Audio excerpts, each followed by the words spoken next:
Parce, la cámara no está en pantalla completa, amarillo.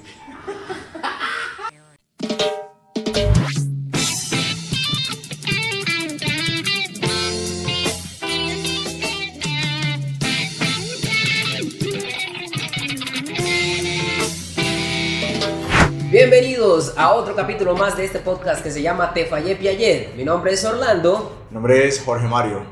Listo, vamos a empezar hoy con un podcast. Sí, que nos tiene abordando un tema porque nos preguntamos, hemos hablado de inteligencia artificial aplicada a la educación y todas las herramientas que hay alrededor de la misma, pero la educación soñada, ¿qué? ¿La educación soñada para cuándo? Sí, y creo que es pertinente porque ya están llegando muchas tecnologías bastante innovadoras, pero es una discusión que viene desde hace mucho tiempo y yo creo que es importante ya empezar a materializar. Entonces, ¿qué tal, Jorge, si empezamos primero respondiéndonos nosotros dos propuestas diferentes dentro de este capítulo? Y me gustaría entonces, Jorge, que me contaras para ti, a través, digamos, de todos estos años de experiencia, ¿cuál crees tú que es esa educación soñada en estos tiempos, hombre, Jorge? La educación soñada, desde mi perspectiva, debe tener varios elementos. Te los voy a mencionar poco a poco y te los iré como que tratando de ilustrar. Sí. Lo primero es que la educación soñada debe ser una educación en contexto, es decir, no puede la educación soñada presentarle a los estudiantes los espacios de aprendizaje, aulas, colegios, como un entorno aislado a la realidad social que ellos cotidianamente viven y en la gran mayoría del tiempo están viviendo. Es decir, ese cuento de que el colegio tenga que plantearle a los estudiantes restricciones, conductismos que vienen de la educación tradicional dentro del entorno del aprendizaje, de alguna manera considero que está mandado a recoger. ¿Por qué? Porque el estudiante no le podemos decir, a ver, dentro de las cuatro paredes del colegio tú estás en el 1995, pero cuando sales estás en el 2024. Considero que no es el deber ser de la educación. Y por otra parte, nosotros como entornos educativos y como entornos de aprendizaje estamos llamados a salirnos de alguna manera de lo que plantean ciertos estándares del ministerio. ¿Por qué? Porque mira, muchos de esos lineamientos, muchos de esos estándares del ministerio no conversan con la realidad social que hoy por hoy se vive. Nosotros que somos profes de tecnología podemos decirlo que, por ejemplo, a nivel de cuarta revolución industrial, a nivel de inteligencia artificial, esos temas hay que hablarlos, hay que abordarlos, hay que decir qué está haciendo la educación por esos temas, cómo estamos formando a los estudiantes para enfrentarse a esos contextos. Si nosotros de alguna manera decimos, pero es que ven acá, ¿en qué parte los lineamientos del Ministerio de Educación nos están diciendo? Si nosotros nos damos cuenta, no lo dice, o sea, así tácitamente, explícitamente no lo está diciendo, pero nosotros tenemos que ser conocedores de la realidad que circunda a los estudiantes y aplicarla acá al contexto.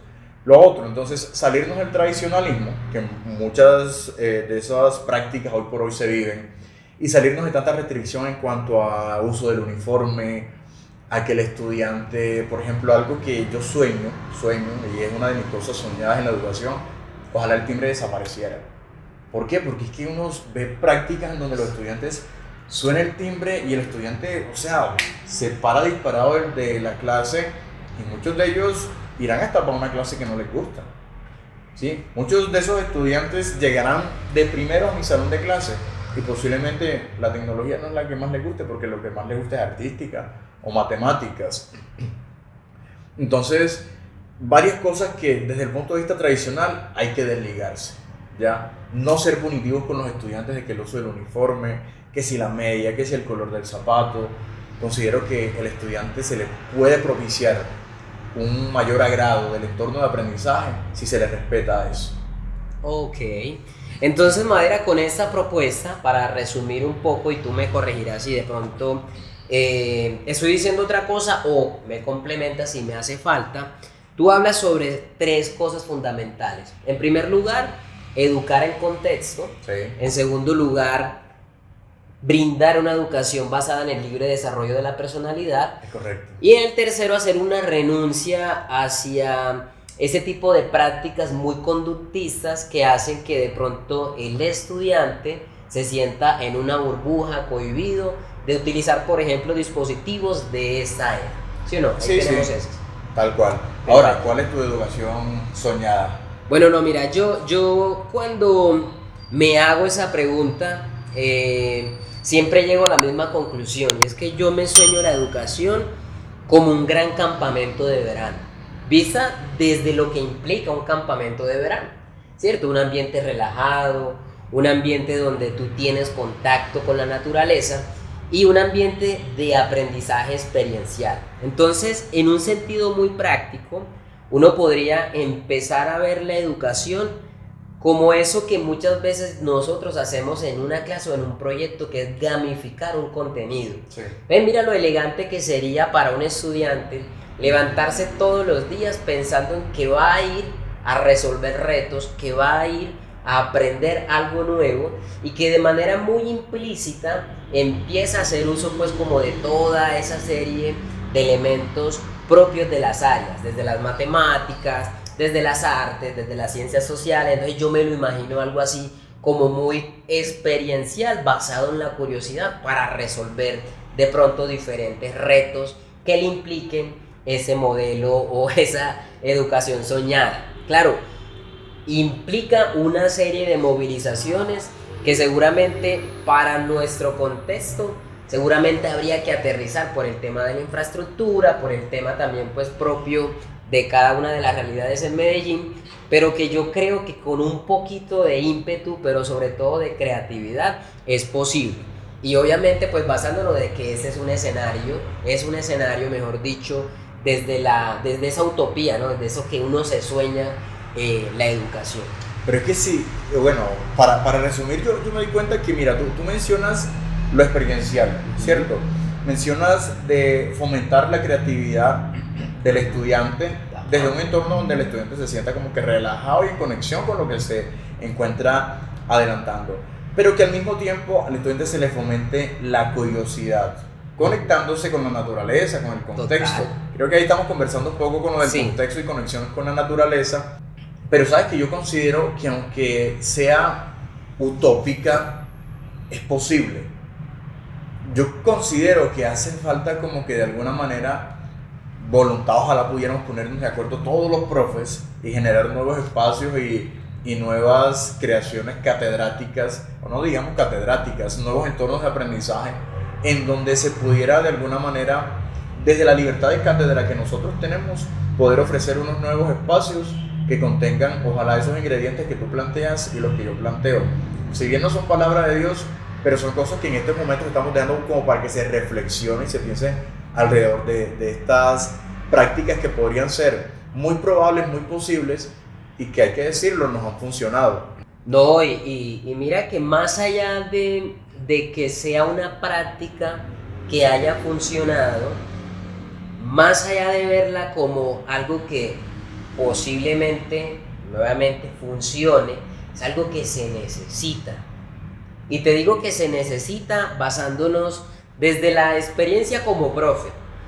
Mira que una de las principales, me atrevería a decir yo, Madera, siendo muy de pronto imprudente, porque es probable de que hayan otra serie de realidades, pero la experiencia me ha mostrado de que es una de esas variables de deserción, el tema de que hay un desencanto, lo que hace que el niño tenga una deserción.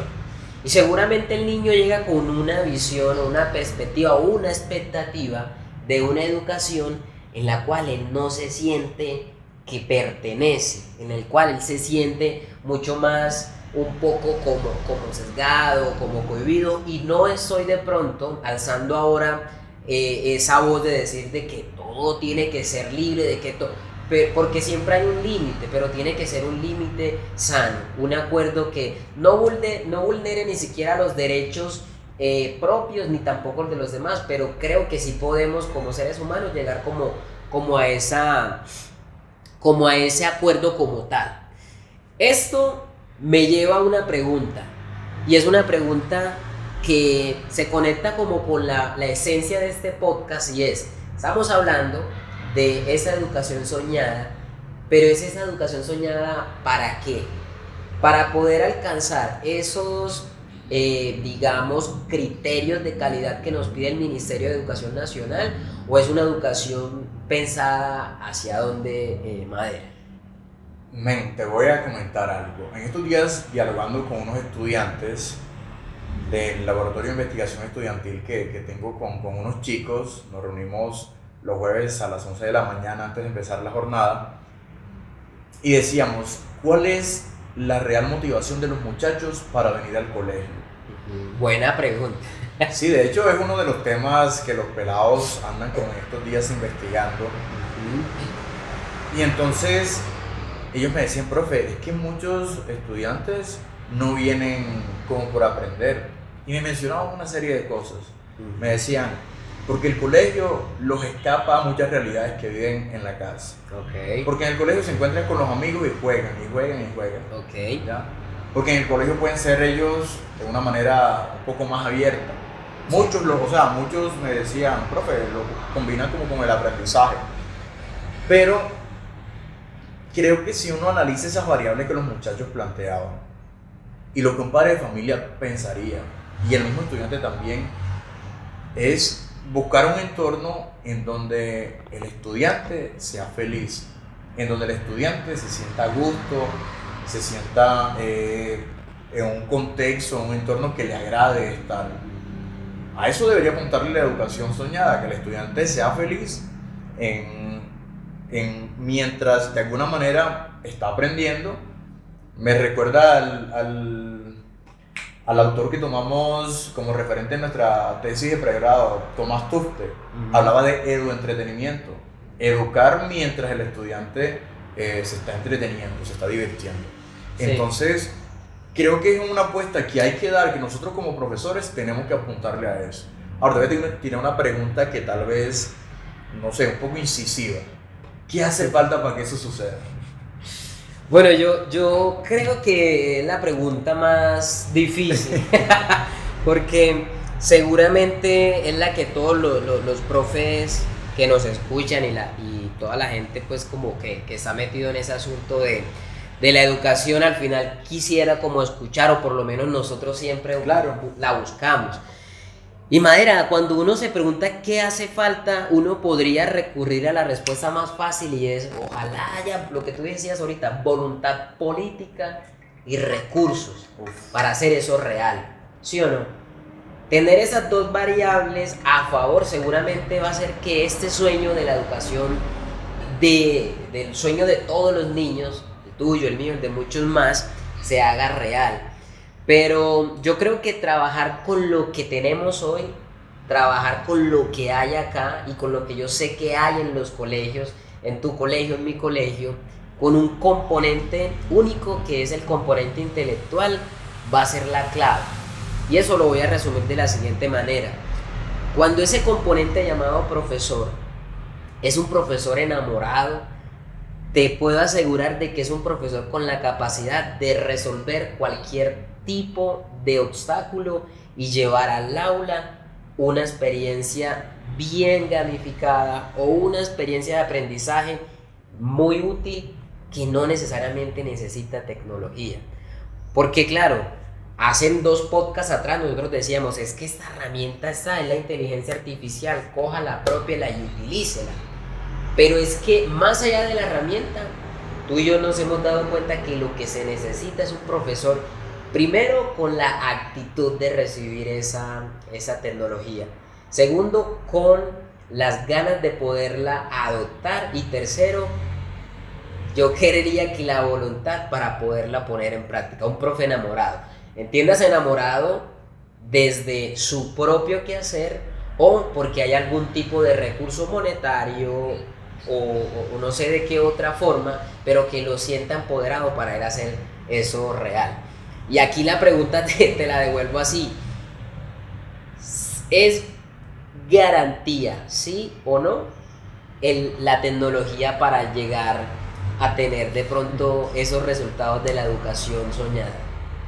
Pienso que más allá de la tecnología es teniendo en cuenta los recursos que están presentes, ¿sí? Y la experiencia que nosotros somos capaces de brindarle a los estudiantes con los recursos que tengamos ahí en el contexto, nosotros podemos fomentar buenas experiencias educativas, buenas experiencias de aprendizaje. Hay colegios hoy en Medellín, en la cabecera municipal, que no tienen computadores. Yo como profe de tecnología debo dejar de dar clase de informática por eso. No, ¿cierto? Y eso fue un discurso que a nosotros en el pregrado nos lo rayaron y nos decían, ustedes van a llegar a colegios sin computadores, pero eso no puede ser una limitante para que ustedes trabajen. Hoy veo una estrategia, o sea, una herramienta poderosísima en esto que en algún momento alguien le llamó supercomputadora de bolsillo, el celular. Si nosotros con el celular podemos hacer muchas cosas por la educación, por el aprendizaje, entonces ¿por qué no permitir las pantallas? ¿Por qué no permitir los celulares, estas nuevas herramientas que están al alcance de los muchachos, sobre todo donde no hay computadores? ¿Por qué no permitirlo dentro del entorno educativo? ¿Eso qué me está llevando? A que por un lado, desatanizar el uso de las pantallas. Sí. Segundo, nosotros como educadores entonces formemos sobre eso. Formemos sobre el uso educativo que debemos darle. Y tercero, me devuelve a lo que dije al principio, educar en contexto. Es necesario. Allá afuera se utiliza el celular, listo, dentro del colegio también. Es que el colegio, como te dije, no tiene que estar en 1994 y entonces la realidad social de los muchachos en el 2024. Eso te lo voy a conectar con algo. Tú decías de que debemos ser profes enamorados. Yo quiero complementártelo con profes que parceriemos con los estudiantes, profes parceros de los estudiantes. Y ojo, no parceros de irse a hacer parches con ellos por fuera, ni nada de eso, ¿no? Que parceriemos dentro del entorno de aprendizaje. ¿Qué necesidad de yo estar con acciones punitivas con el estudiante? Que si te paras esto, que si no te quedas en el puesto pasa esto, que si sacas el celular esto, o sea, que yo puedo decirle al estudiante, listo, hoy vamos a utilizar el celular, claro, utilicemos el celular, hoy vamos a utilizar la inteligencia artificial. Cuando él se da cuenta que yo sé que él sabe, que yo sé que él utiliza todas esas herramientas y que yo sé y soy consciente de los comportamientos que él tiene, de la música que él escucha, del lenguaje que él utiliza, ¿cierto? Entonces, él entiende que yo estoy conociendo su realidad, que soy cercano a él y que no soy una autoridad que es lejana de alguna manera, sino que es una autoridad que el muchacho dice, lo sigo, acompaño al profe en la construcción del aprendizaje porque es una persona que está cercana a mí, porque es una persona que entiende mi realidad, porque sabe lo que a mí me gusta, de alguna manera, pues sabe lo que me gusta entre comillas, ¿cierto? No conoce a detalle a los estudiantes, pero sabe de alguna manera lo que es importante para él y nosotros esa importancia que él tiene la hacemos propia en el aula. Excelente, no, yo creo que ya con eso tenemos como una tarea y es sintetizar un poco esa conversación. Nosotros yo creo que en capítulos anteriores siempre hemos conversado alrededor de lo que es acompañar, de lo que es estar en un proceso legítimo de transparencia y confianza con los estudiantes, que era mucho de lo que decías al final. Hablábamos también entonces, Madera, de dos puntos o de dos realidades de cómo nos soñamos esta educación soñada. Por un lado, estábamos hablando sobre todo el asunto de educar en contexto y todo lo que eso implica. Y muy bacano porque educar en contexto es entenderlo mucho más global. Claro. Es entender de que estamos en una era en la que la tecnología se está convirtiendo que casi en un complemento de la vida diaria. ¿Sí o no? Me parece eso muy, muy chévere. Y por otro lado, veíamos entonces también el tema de educar bajo una perspectiva casi que gamificada, casi que decirle a los chicos, no, es que la educación también puede ser un campamento. Puede ser divertida. Puede ser divertida. Es resolver a través de la interdisciplinariedad, esa palabra es difícil. Es resolver diferentes retos que impliquen casi que de manera muy genuina que el estudiante necesite un mentor profe, es que yo tengo tanto y voy a hacer un intercambio. Implica la curiosidad del niño de encontrar una manera diferente desde las matemáticas para resolver algún problema que le implique alguna situación. Entonces, de esa manera yo creo que vamos dando fin el día de hoy. No se te olviden los dos roles que entonces también debemos adoptar. Número 1, hashtag profes enamorados. Número 2, profes parceros. Que acompañemos a los estudiantes desde nuestro enamoramiento por la educación, por la enseñanza, por el acompañamiento, y desde parcerear a los estudiantes. No regañar tanto, acompañar más de ese estudiante, hacerlo sentir cercano. Desde esa conexión. Bueno, muchas gracias a todos. Esperamos que haya sido un poquito, o para muchos, bastante, ese momento. Y nos vemos en el próximo capítulo de este podcast llamado Te fallé, Piaget. Hasta la próxima.